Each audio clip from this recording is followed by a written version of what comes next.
யாத்திராகமம் 27ஆம் அதிகாரம். 5 முழ நீளமும் 5 முழ அகலமுமாக சீத்திம் மரத்தால் பலிபீடத்தையும் உண்டு பண்ணுவாயாக. அது சதுரமும் 3 முழ உயரமுமாயிருப்பதாக. அதன் 4 மூலைகளிலும் 4 கொம்புகளை உண்டாக்குவாயாக. அதன் கொம்புகள் அதனோட ஏகமாய் இருக்க வேண்டும். அதை வெண்கல தகட்டால் மூட வேண்டும். அதன் சாம்பலை எடுக்கத்தக்க சட்டிகளையும் கரண்டிகளையும் கிண்ணிகளையும் முள்துறடுகளையும் நெருப்பு சட்டிகளையும் உண்டாக்குவாயாக. அதன் பனிமுட்டுகளை எல்லாம் வெண்கலத்தால் பண்ணுவாயாக. வலை பின்னல் போன்ற ஒரு வெண்கல சல்லடையை பண்ணி அந்த சல்லடையின் 4 மூலைகளிலும் 4 வெண்கல வளையங்களை உண்டாக்கி அந்த சல்லடை பலிபீடத்தின் பாதி உயரத்தில் இருக்கும்படி அதை தாழ பலிபீடத்தின் சுற்றடைப்புக்கு கீழாக வைப்பாயாக. பலிபீடத்துக்கு சீத்தி மரத்தால் தண்டுகளையும் பண்ணி அவைகளை வெண்கல தகட்டால் மூடுவாயாக. பலிபீடத்தை சுமக்கத்தக்கதாக அந்த தண்டுகள் அதன் 2 பக்கங்களிலும் வளையங்களிலே பாய்ச்சப்பட்டிருக்க வேண்டும்.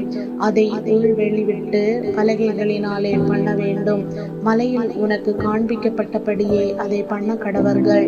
வாசஸ்தலத்துக்கு பிரகாரத்தையும் உண்டு பண்ணுவாயாக.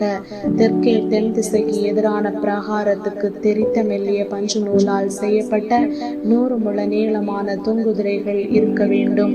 அவைகளுக்கு வெண்கலத்தினாலே 20 தூண்களும் 20 பாதங்களும் இருக்க வேண்டும். தூண்களின் கொக்கிகளும் அவைகளின் பூண்களும் வெள்ளியினால் செய்யப்பட வேண்டும். அப்படியே வடபக்கத்தின் நீளத்திற்கும் 100 முழ நீளமான தொங்குதிரைகள் இருக்க வேண்டும். அவைகளுக்கு 20 தூண்களும் அவைகளுக்கு 20 பாதங்களும் வெண்கலமாயிருக்க வேண்டும். தூண்களின் கொக்கிகளும் பூண்களும் வெள்ளியினால் செய்யப்பட வேண்டும்.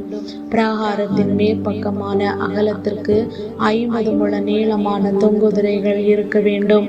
அவைகளுக்கு 10 தூண்களும் அவைகளுக்கு 10 பாதங்களும் இருக்க வேண்டும். சூரியன் உதிக்கிற திசையாகி கீழ்ப்பக்கத்தின் பிரகாரம் 50 முழ அகலமாயிருக்க வேண்டும். அங்கே ஒரு புறத்திற்கு 15 முழ நீளமான தொங்குதிரைகளும் அவைகளுக்கு 3 தூண்களும் அவைகளுக்கு 3 பாதங்களும் இருக்க வேண்டும். மறுபுறத்துக்கு 15 முழ நீளமான தொங்குதிரைகளும் அவைகளுக்கு 3 தூண்களும் அவைகளுக்கு 3 பாதங்களும் இருக்க வேண்டும்.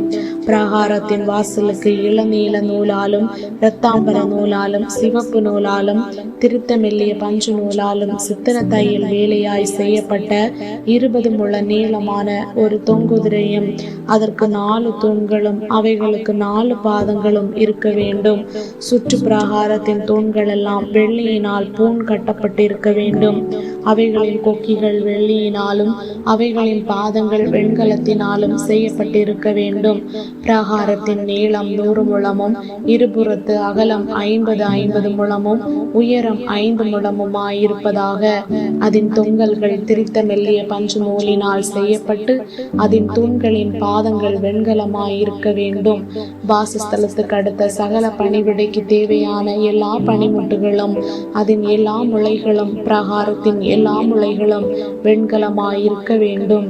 குத்துவிளக்கு எப்பொழுதும் எரிந்து கொண்டிருக்கும்படி இடித்து பிழிந்த தெளிவான ஒலிவ எண்ணெயை உன்னிடத்தில் கொண்டு வரும்படி இஸ்ரவேல் புத்திரருக்கு கட்டளையிடுவாயாக.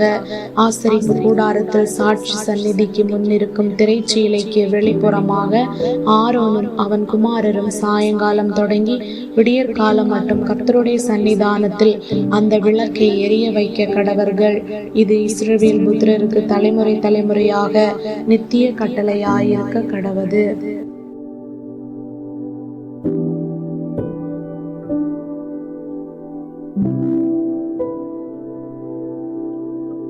Thank you.